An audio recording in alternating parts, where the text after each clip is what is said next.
C'est encore moi, votre frère Kenjo Mukendi, pour la 3e émission.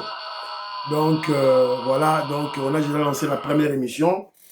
Maintenant, c'est la 2e émission. Voilà, on a manqué toute une semaine pour essayer de sensibiliser, édifier le Congolais, mobiliser le Congolais. Voilà, à cause de la punition, il y a YouTube causé par nos ennemis. La chaîne est très combattue. Vous booster la chaîne, vous partagez, tout et tout, voilà, s'il vous plaît. Alors, s'il vous plaît, vous partagez l'émission, contact Nabino, s'il vous plaît, pour te rappeler, Zongi, c'est la lancée première émission, 2e émission, voilà, 3e émission ici. Vous vous rappelez le pasteur, le prophète Jules Moulindois, qui a fait une manifestation grandiose, une prière. C'est là qu'il y a un stade de 20 mains. C'était plus de 300 000 bandits. Quand on a Kinshasa. Et Salamaki, le dimanche passé. Plein à craquer. Labino, Bolanda, tout et tout. Voilà. Donc, et puis j'ai remarqué, d'ailleurs, au monde, on a un ennemi. Nabiso, après activité wana, bazongi na stade de 20 mai, oh, la saleté, oh, chrétien, il y a Jules Moulindo, il y a prophète Jules Moulindo, bazalaki a batiki ba saleté. Mais ceux qui battent na manifestation quelque part, battu ba mususu ba boire papier mouchoir, mutu sera l'équipe place moko, il y a toujours eu une petite saleté, mapa, babloroto et tout, et ça l'aura toujours. C'est la raison pour laquelle lorsqu'on loue une salle ou bien on loue un lieu, ça mongo, il y a cleaning, il y a qu'on nettoyer, il y a qu'on balayer. Na ba kolo, voilà, il y a ba gérant, il y a salle, ou bien ba gérant, il y a place et c'est comme manifestation comme ça. Là. Arrêtez vos manipulations bêtes, des manipulations à 2 balles, inutiles. Voilà. Je vais Roger Kambala, je salue. West Koka, la Pessibino Mbote, Sika Bozali. Voilà. Donc, il y a un autre routier la bino. Toyoka, Bala Congo, Révolutionnaire Colère Mwanza, Moïse Kabonga Djoubek, président de Sayo, la Pessibino Mbote, voilà. Mais avant tout, Natila Bino, c'est Jean-Luc Bikisanu qui m'a envoyé, hein, Willy Bochard, Willy Chekabou, Willy Chims, la Pessibino Mbote, Skabozali, Pati Chindele, la Pessibino Mbote, Skabozali. Avant Natila Bino, en haut, je vous rappelle d'abord le colloque qui va se tenir le 5 septembre au Canada. Yango, 5 septembre au Canada. Yango, vous contactez Maman Georgette Moukouna, vous contactez Monsieur David Maya, Kabamba, Maman Inès Matos de Jorine, voilà, vous contactez Bango. Ça sera de 10h à 16h. Thème, révision ou changement de la Constitution en RDC. Enjeu, opportunités et perspectives pour une gouvernance démocratique durable. Au sein de Canada, lieu Clark Hall, Sainte-Ra, 24 2451, Riverside Drive, Ottawa. Voilà, là, tu l'as bien au bon monde. Iska Gosalema, Yango. Place Gosalema, Yangwana. Na Ottawa. Voilà. Et Gozala, de 10h à 16h, le 5 septembre. Voilà. Donc, tout là, ne suivez pas Claude Moutoka, un corrompu, un incivique. Voilà, tu as UDPS Mobondo. Voilà, il y a besoin de politique, il y a haine tribale. Voilà, haine moko ya buzoba, il y a tribalisme ya buzoba. Voilà, mais sous ma panda, vous combattez le secrétaire général Augustin Kabouya, tout ça, qui jouit de la confiance du leader. Est-ce que ça a un sens? Vous dites que nous soutenons le président Félix Tshisekedi. Ok. Mais le président Félix Tshisekedi a une famille politique qui est l'UDPS.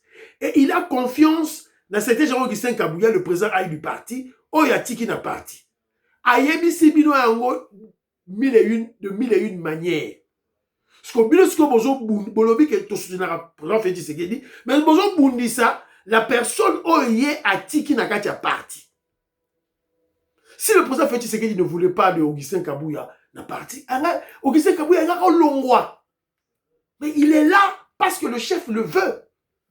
Est-ce que pour faut observer cela. Il faut être Kenjoku Kenjima, de l'UDPS. Il faut être premier docteur en droit comme le Sphinx Etienne Tshisekedi. Je ne comprends pas. Voilà. Vous avez des aventuriers, des bourriques. Vous voyez, Claude Moutoka, oh voilà, le colloque ne va pas se tenir. Alors que nous militons pour que les fédérations extérieures de l'UDPS puissent être en activité, puissent bouillonner, puissent... voilà. Voilà. Rien. Nous avons créé ma bêtise, mon rapport en pam. Claude Moutoka, fais attention. Fais attention, je te dis. Fais attention. Voilà.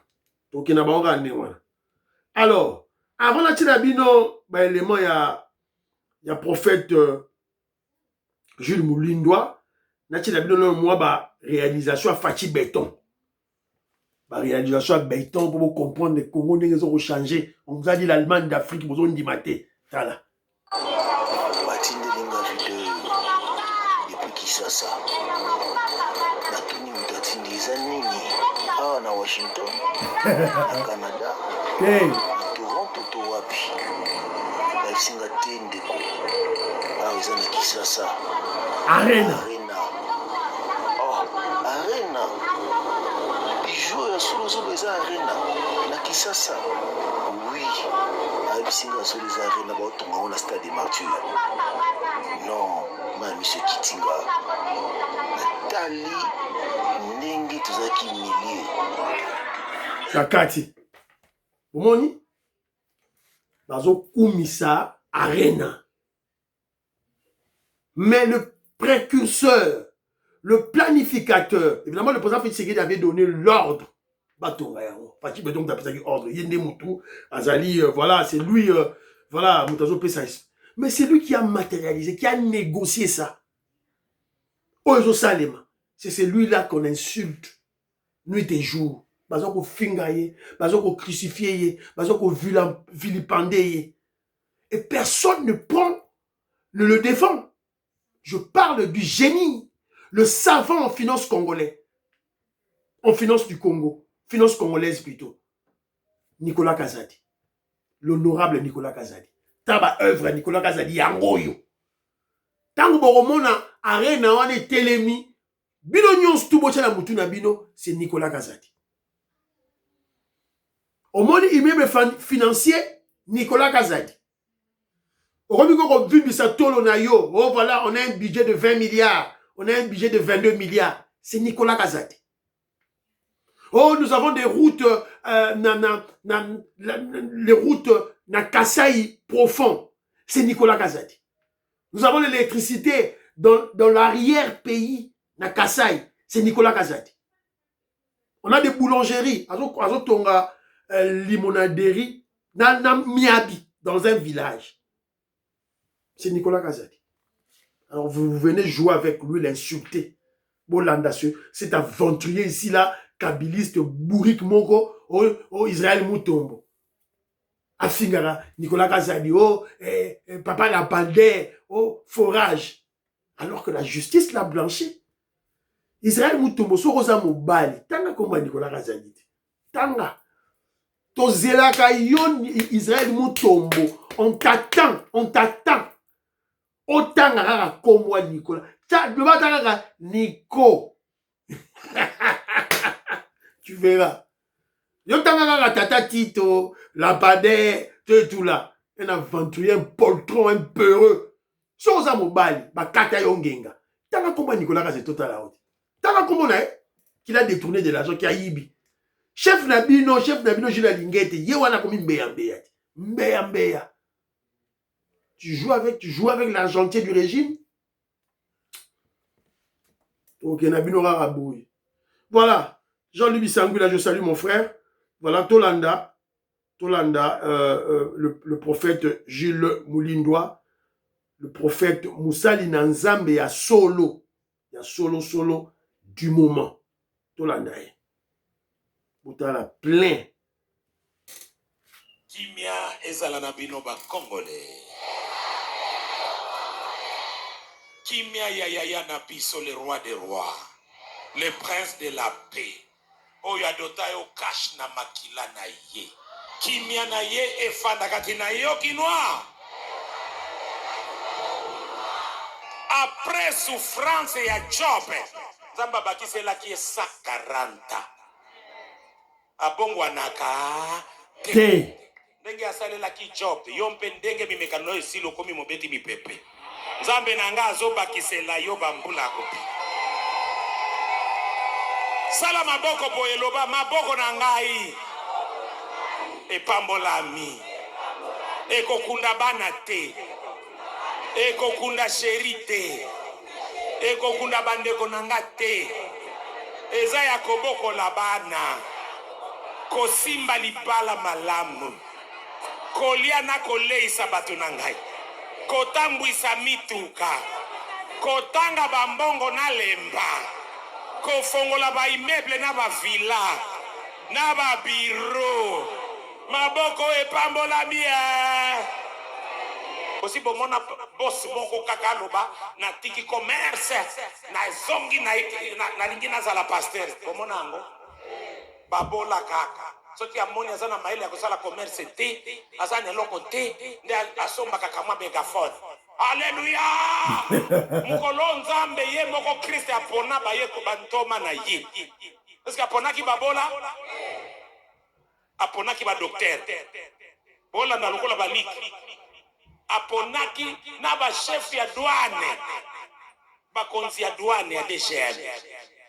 Apona ki bato bazana misala bazana ba bateau de pêche. Ba petelo. Bosi boyoka esika nzambe apona ki chômeur ata moko. Mais les lois wana kindi babandi soki chômage ebeti de ami bongo la pasteur olia te akaka kosenga bambongo ba séminaire seme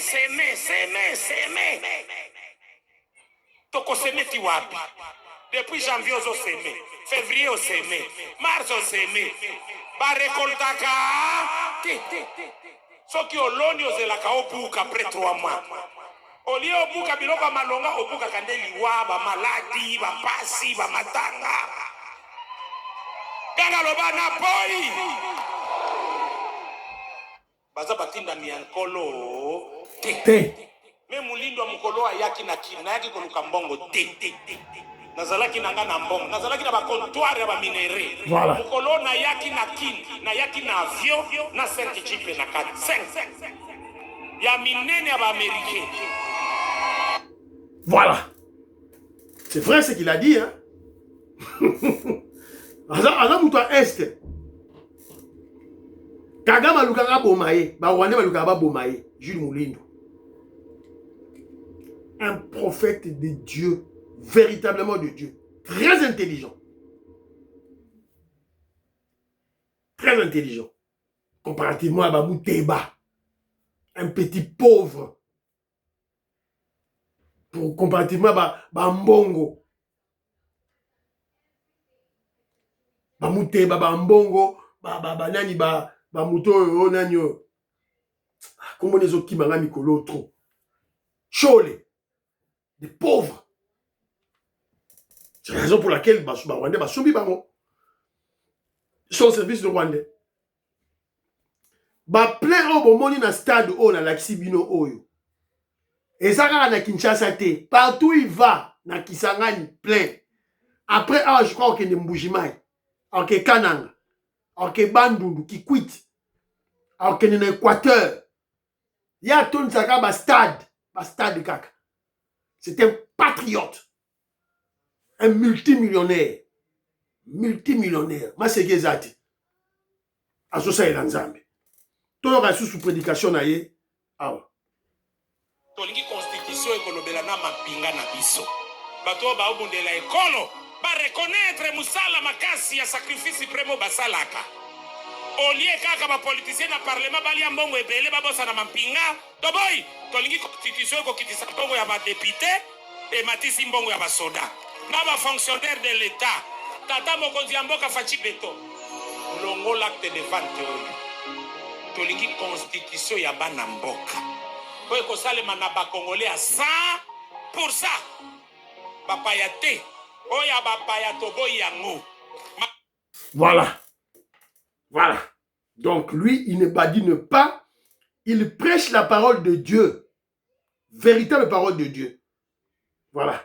Et c'est un patriote, tout là. Alors, j'en avais parlé au cours de l'émission Oya Lobby, et il y avait un témoin, le témoin qui était là, c'était le secrétaire général Augustin Kabouya, Yepe Azalaki Kuna, tout le monde a bien le secrétaire général Augustin Kabouya, Bomona, CG Kabouya, Azalaki, assistaki na culte Oyo, voilà, TV Radio, tout le monde.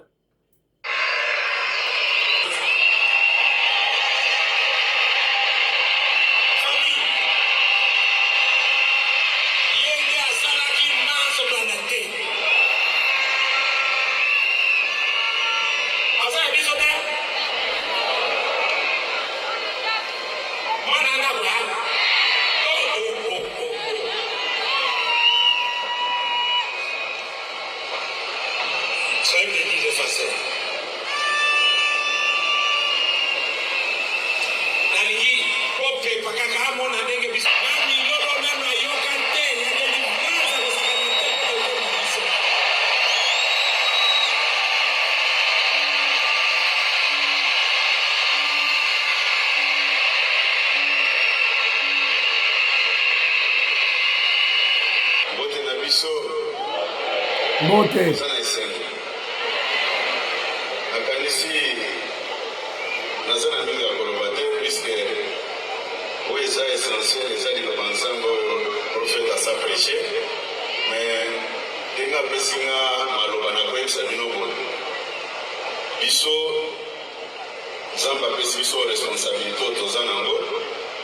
Mais responsabilité les avons la mission monté les avons la assister par ensemble ndenge kozaliwana puisque tango biso tolali bino pe mobonde la kapona mboka et kozala registre soki mosala nzambe azoleka place ya kote ya liloba nzambe mais biso tozoboya koakorde ye.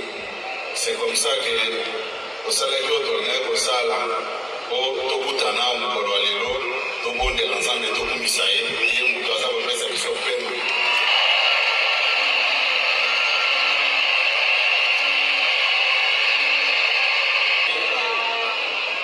Tobondela mpona mboka na biso République démocratique du Congo na mpona tata mokonzi ya ekolo na molongani na ye Lisenge première dame. Nzambe apambola bino.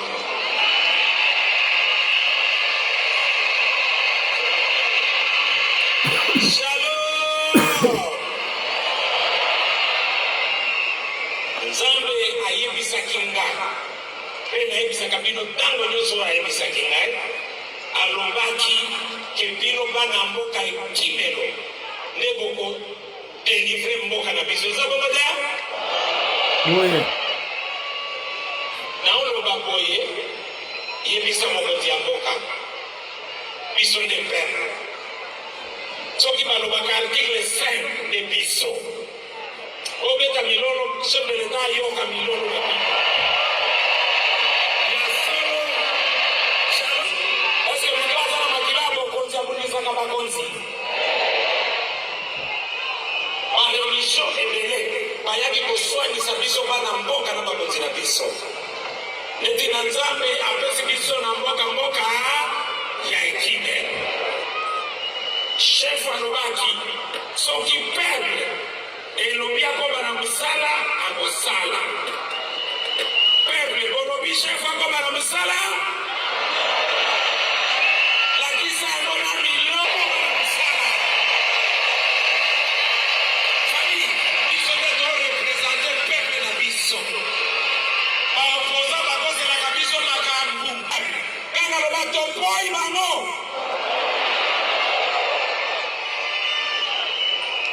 Amen. Amen.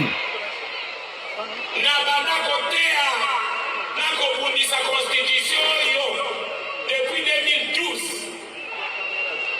Nzambe akosaka nga ayebisaki na mokolo na kopesa bino mokonzi onga moko na poni. Voilà. Nde tokochange constitution. Nzambe akosaka te boyoki.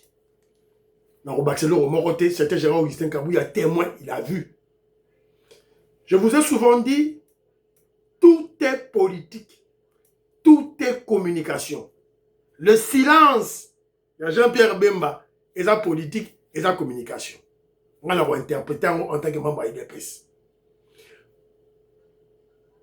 L'activisme, la réaction du prophète Jules Moulindwa, et sa politique, et sa communication. Une communication claire. Qu'est-ce que je vais ajouter? Le Romoroté. Un patriote qui a compris que nous ne sommes pas dans un état normal de choses.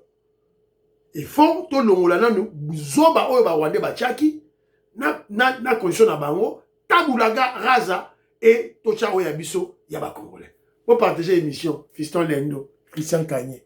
Bye bye.